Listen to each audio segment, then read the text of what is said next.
Bonjour à tous et à toutes, merci d'être avec nous, bien sûr. Et aujourd'hui, nous avons le plaisir, l'honneur d'accueillir sur le plateau de Mousso Yélé, Femme Lumière, le lit local sur la ville d'Anvers, Madame Anna Touré, qui est juste là à ma droite. Bonjour, Mamita. Bonjour Anna Touré. Et bien sûr, vous vivez en Flandre, donc vous êtes belge et vous êtes malienne aussi. Dois-je vous parler en néerlandais ou en français? Mais, vu que je ne parle pas néerlandais, nous allons nous exprimer en français. D'accord, ça va. Ça me Vous va. avez été identifiée femme lumière dans le domaine politique belge et vous êtes aussi malienne, comme on vient de le souligner. Donc, juste avant d'entrer dans le vif du sujet, qui est Anna Touré, la belgo-malienne qui émerge dans le domaine de la politique ici en Belgique? Merci beaucoup, Mamita. Merci beaucoup de m'avoir surtout donné la parole, de mettre la lumière sur moi et surtout d'avoir initié d'avoir mettre cette initiative en place parce que je trouve qu'elle est vraiment salutaire. Euh, on sait à quel point les femmes, elles sont battantes de leur nature. Une femme se bat toujours pour quelque chose. Elle se bat pour son foyer, elle se bat pour ses enfants. Elle se bat toujours pour quelque chose. Donc, je pense que toutes les femmes doivent être mises en lumière, ce qui n'est malheureusement pas le cas. Donc, le fait que vous le faites, que ce soit moi ou une autre femme, tout l'honneur est à vous. Un grand merci d'être là. Tout l'honneur est à moi d'être ici. Tout l'honneur est à l'association des femmes maliennes de Belgique dénommée Mousso Yiriwatan pour la promotion de la femme et de l'enfant ici en Belgique. Donc bonjour à tout le monde et en avant, et nous les femmes nous allons réussir. C'est sûr. Voilà. Donc pour revenir à la question qui je suis Anna Touré. Je suis effectivement arrivée ici en Belgique en 2006, donc ça fait 14 ans. Et j'ai toujours vécu en Flandre. Je suis arrivée ici dans le cadre des mariages. Je suis arrivée avec mon mari. Et donc, j'avais pas le choix que d'apprendre la langue. Et chemin faisant, j'ai essayé aussi de m'améliorer dans ma vie de tous les jours, en suivant mes études, en trouvant du travail.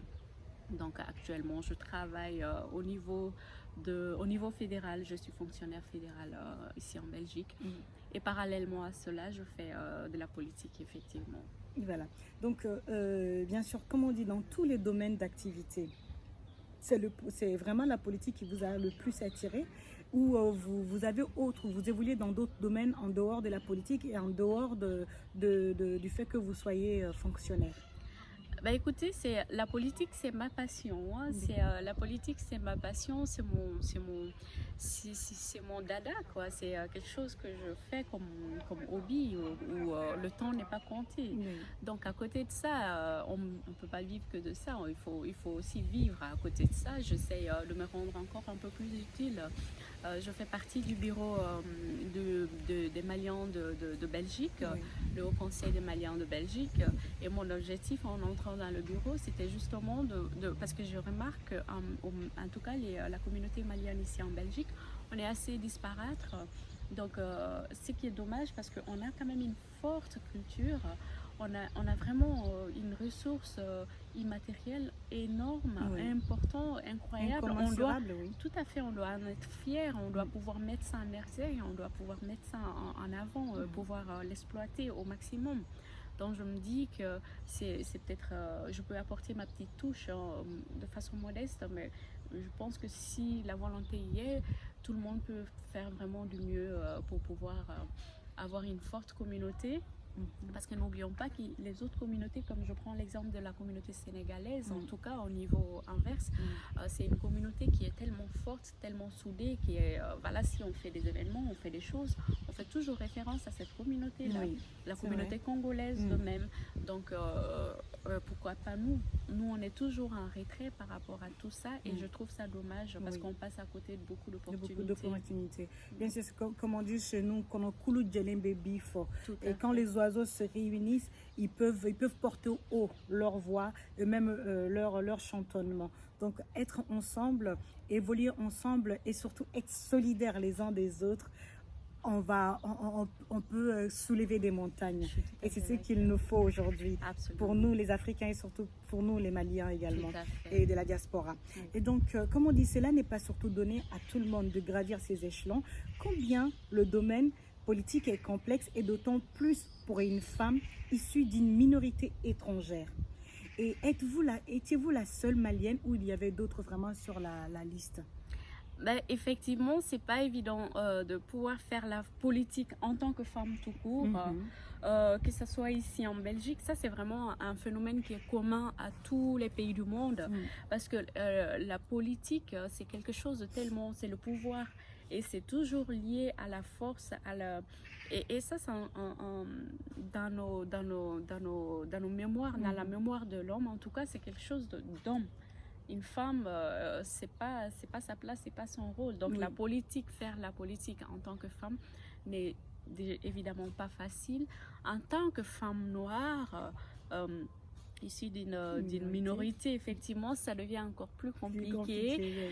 Mais j'ose espérer que les choses, et je sais que les choses bougent, les lignes bougent, parce que j'ai eu cette chance d'être où je suis, et beaucoup de gens déjà ne croyaient pas. Quand j'étais sur la liste, les gens me disaient, mais et des gens proches qui me disaient, mais en fait, tu penses qu'on va...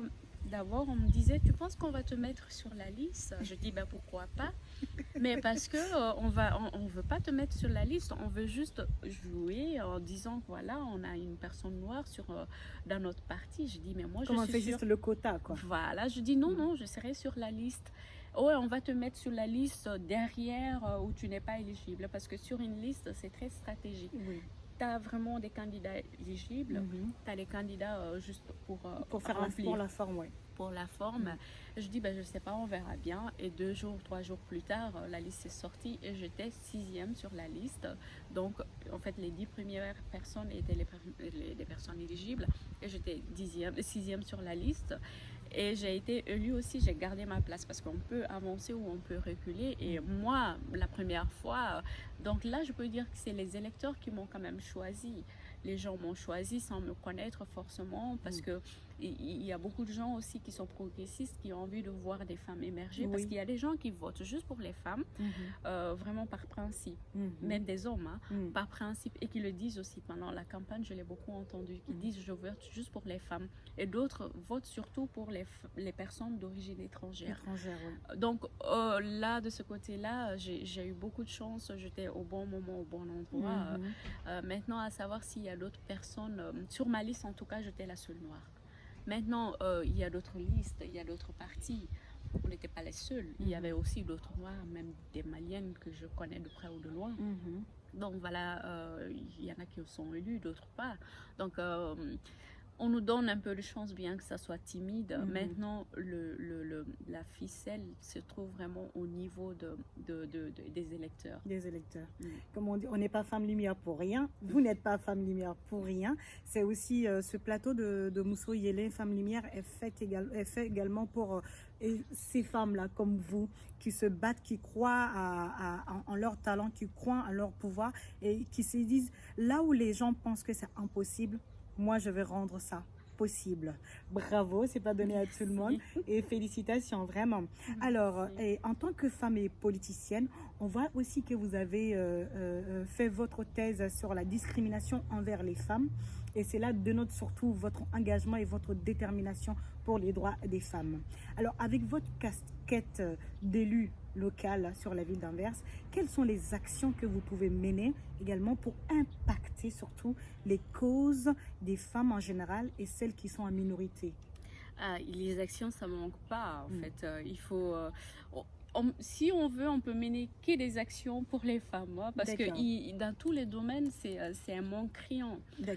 Donc moi, personnellement, si je peux, je le fais. Par exemple, une fois, j'ai demandé au niveau, j'ai demandé qu'on me donne des informations, des documentations, une information officielle de, par exemple, les lieux de sport. D'accord. Les lieux de sport dans les villes. J'ai remarqué quand je marche, je vois que les gens qui font des sports comme ça dans la rue, avec des matériels, le matériel sportif qui est mis à la disposition du public, souvent ce sont des jeunes hommes assez jeunes, d'un certain âge.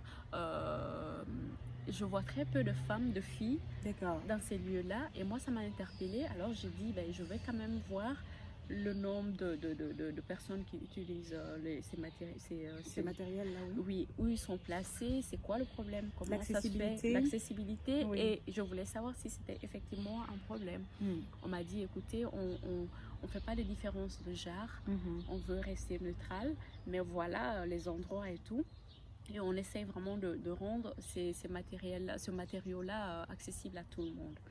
Donc, mon objectif, c'était surtout de pousser les filles que les filles se sentent à l'aise pour pouvoir utiliser l'espace public comme tout le monde. Parce qu'actuellement, ça c'est le problème. Il y a récemment un sondage qui vient de sortir qu'en Flandre, les filles, en tout cas Anvers, les filles se sentent vraiment intimidées, elles se sentent comme il y a eu quelques années ici, parce qu'elles sont souvent harcelées par des garçons ou même par les hommes, parce que l'espace public n'était pas toujours configuré pour que ça soit utilisé pour tout le monde, que les femmes se sentent épanouies. Donc il y a tous ces domaines qu'il faut voir en fait. Tout ce qu'on fait, on regarde un peu le côté genre. Le genre, d'accord. Oui, donc ça c'est très important. Et dernier exemple, je ne vais pas être long, c'est on vient de rentrer des motions pour pouvoir, par rapport à la décolonisation. Donc, la décolonisation, c'est une thématique qui fait fureur aujourd'hui à cause de ce qui s'est passé aux États-Unis. Mais nous, on était déjà en train de travailler sur ça depuis le mois de février. On avait fait des interviews, on avait fait plein de choses en tout cas. Et alors, donc, ce que j'ai fait, c'était de faire une résolution, donc si vous voulez, pour que il y ait des noms de femmes, il y ait des noms de personnes du Congo ou des gens qui ont vraiment joué un rôle au moment de la décolonisation. Et il y a Patrice Lumumba que tout le monde connaît entre autres, et j'ai proposé aussi Nelson Mandela. Et ces figures emblématiques en fait. Tout à fait. Alors on a quand même tenu compte du nom de femme. Une femme au moins, que ce soit pas juste masculin, parce qu'on a l'habitude de le voir. Alors on est allé chercher une femme qui a joué un rôle. Il y a beaucoup de femmes, mais bon voilà, on a choisi au moins une pour les nouvelles rues ou les plans de jeu, ou je sais pas, les places, et un nom aussi féminin. Dédié à ces femmes. Tout à fait. Donc, battantes, qui se sont dévouées corps et âme, pour la liberté aussi de l'Afrique, et des femmes qui ont été des porteuses également de lumière, de voix. Tout à fait. Comme vous. Il y a beaucoup, donc on doit faire des choses pour les femmes. En tant que femme, on sait à quel point c'est pas évident. Effectivement, j'ai fait ma thèse sur mon mémoire de travail par rapport à mes études sur la discrimination à différents niveaux, à différentes sections. Donc ça s'appelle intersectionality, c'est en anglais, c'est un courant anglais qui vient des États-Unis.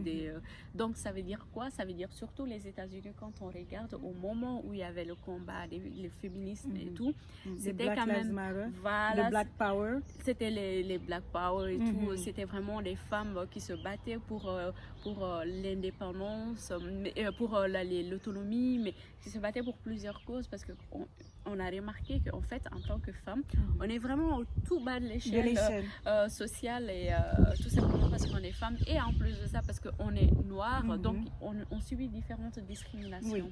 Juste, je m'excuse, juste pour pas dire que les gens, qu'on revient tout le temps dans le domaine du racisme et tout, parce que c'est de l'actualité et que c'est quelque chose elle est poignante. Ce phénomène-là est là.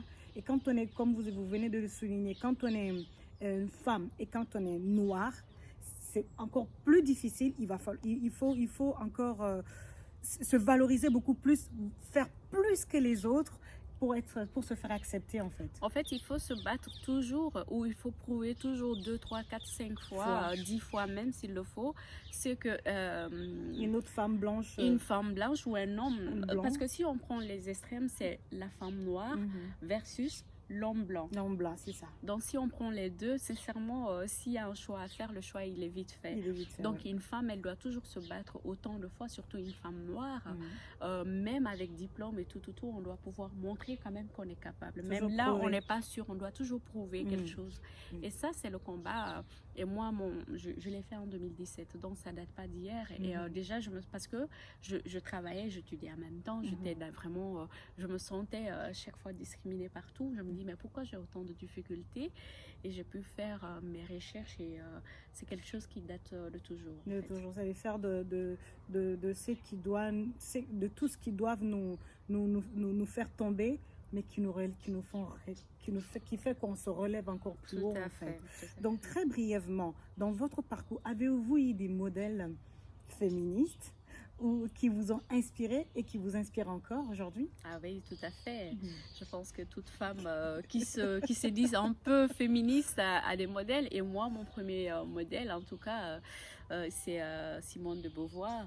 Elle est, voilà, c'était une femme qui n'avait pas peur du tout, qui était où on ne l'attendait pas. Elle est brillante, elle était brillante, elle était assez intelligente, elle n'avait pas peur de ce qu'elle voulait dire ou ce qu'elle pensait, elle est philosophe, surtout à l'époque où la religion était quand même assez prégnante et tout. Une femme qui ose dire, moi je pense autrement et je veux que les choses soient. Elle s'est beaucoup battue pour la cause des femmes.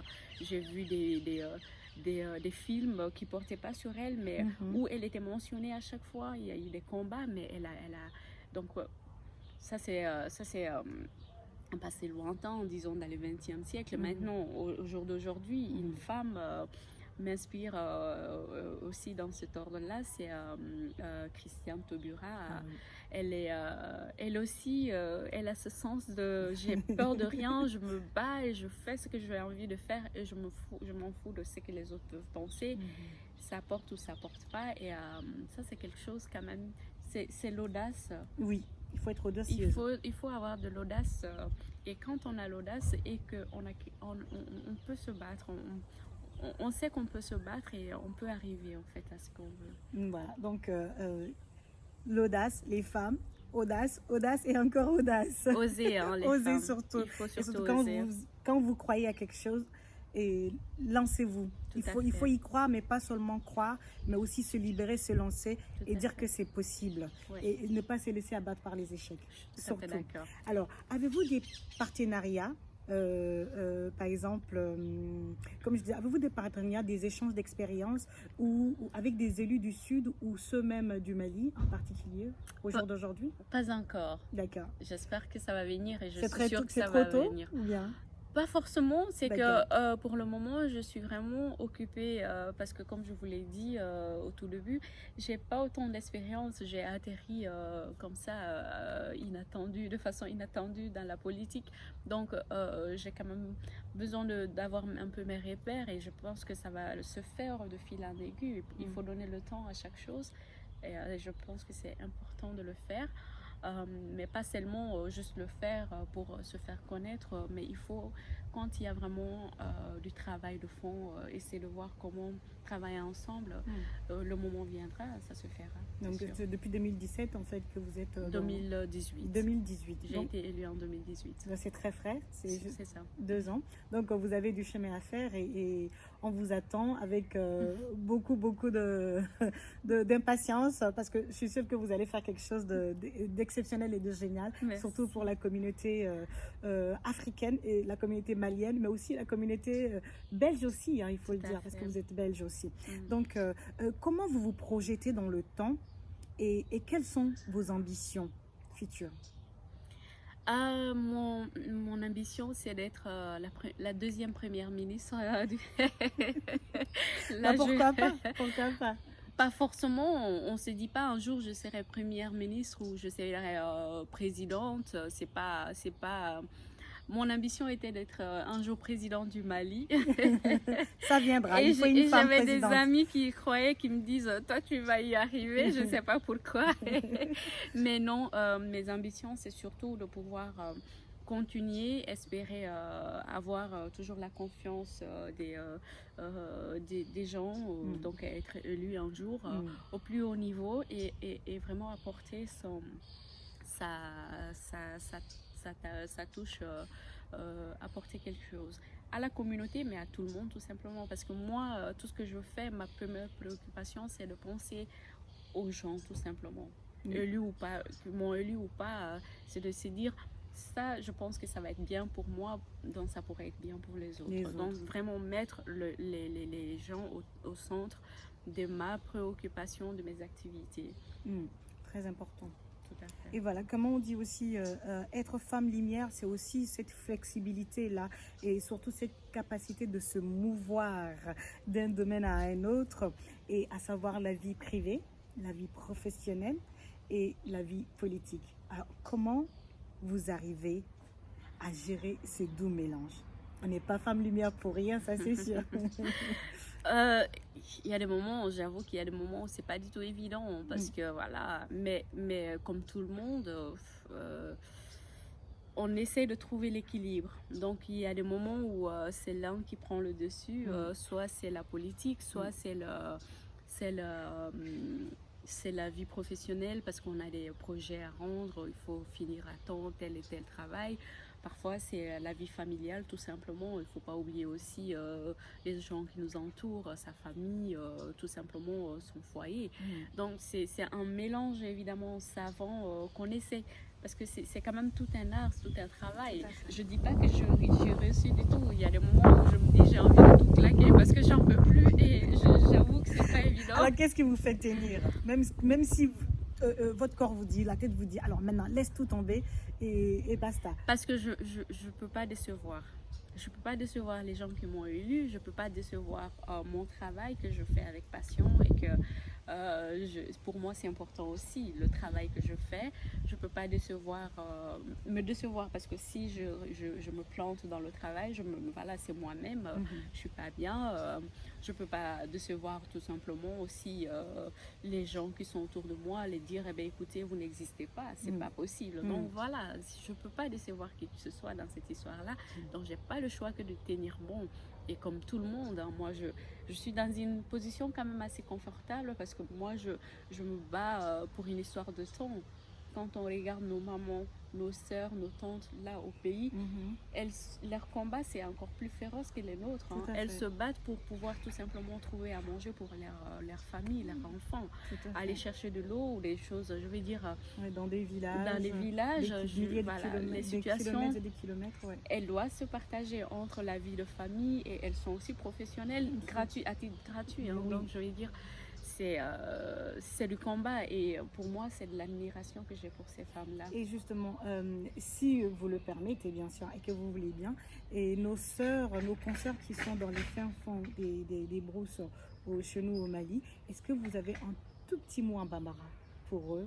Si vous le pouvez, si vous ne le pouvez pas, c'est pas grave. Juste un petit message d'encouragement pour qu'elles lâchent, pour qu'elles laissent pas tout tomber en fait. Ne ba muso ne kɔrɔ muso ne dɔgɔninw ne balima muso aw minnu bɛ yɔrɔw la yɔrɔ minnu vraiment n b'a dɔn aw ka situation aw ka kow ma nɔgɔn gɛlɛya b'aw kan an b'a fɔ aw ye aw kana décourager ko bɛɛ n'a kuma de don ban kuma bɛ ko bɛɛ la an bɛ dugawu de kɛ ɲɔgɔn ye wa an ma ɲina aw kɔ an ma ɲina aw kɔ an bɛ yan an b'an se bɛɛ kɛ walasa aw fɛnɛ don dɔ la aw fɛnɛ ka aw ni ka lafiya nin combat in kɔnɔna la. Très beau message, très beau message. Et c'est vrai qu'on est là, on est là, on fait un combat de mener, un beka combat de dos. Ni on sera qu'à combat in gagner, on fait un combat in gagner. C'est pour cela qu'on a fait muso an kan fara ɲɔgɔn kan. Toujours, an ka fara ɲɔgɔn kan ka kɛ kelen ye. Parce que n'an bɔra ɲɔgɔn na dɔrɔn on tɛ fanga sɔrɔ. Mais n'an farala ɲɔgɔn kan, an bɛ fanga sɔrɔ. Comme on dit, l'union fait la force. Restons soudés, solidaires et on ira très loin. Inch'Allah. Inch'Allah. Donc juste avant de nous quitter. Et avant de terminer cet entretien, quel conseil donnerez-vous aux jeunes filles qui nous regardent là aujourd'hui et qui aimeraient vraiment gravir les échelons, et que ce soit dans la politique ou même dans la vie active, voilà, pour se surpasser? Je dis, comme je l'ai dit tantôt, il faut croire en ce qu'on fait, ne jamais baisser les bras. On a souvent le succès est couronné. Le succès est une série d'échecs en fait. Tout à fait. Donc, on ne peut pas s'arrêter à un échec. Il faut toujours aller jusqu'au bout de ce qu'on peut faire et jusqu'à ce qu'on n'en peut plus. Et un jour, on sera récompensé de tout ce qu'on fait. Donc, ne baissez jamais les bras. Les filles, les femmes, mes sœurs, on ne doit jamais baisser les bras. On tient bon, on croit en ce qu'on fait, on le fait jusqu'au bout. Je pense que ça, c'est l'essentiel parce que ça paye toujours. Donc, la ténacité, effectivement, c'est le mot d'ordre. La ténacité. Merci beaucoup. Et votre mot de fin, juste avant de clore l'entretien? Je dis merci à vous, à Mousso Iriwaton, de m'avoir donné la parole. Et je dis aussi Mousso Ambega Djega Faranyoronka, Akera Belgique yo, Akera Yoro Yoro yo. Donc, Angana Ninaka Fokambe Komba Kele la. Ni Mousso gagnera Yoro Yoro, il gagnera Yoro Badela. Donc, nos combats, c'est toujours les mêmes combats pour tout le monde, partout. Quand une femme gagne, c'est toutes les femmes qui gagnent. C'est sûr. Alors, merci infiniment à vous, Madame Anna Touré, d'avoir accepté notre invitation. Et merci pour votre disponibilité, votre enthousiasme et votre spontanéité. Et au plaisir de vous retrouver sur, pourquoi pas encore sur ce plateau de Mousso Yélé, et pour partager d'autres expériences et avec ceux qui nous regardent dans Mousso Iriwaton. Donc, merci beaucoup à vous tous également. Au plaisir de vous retrouver très prochainement avec une autre femme lumière sur le plateau de Mousso Yélé. Merci, portez-vous bien. Chaque jour est une chance. Saisissez la vôtre. Bye bye.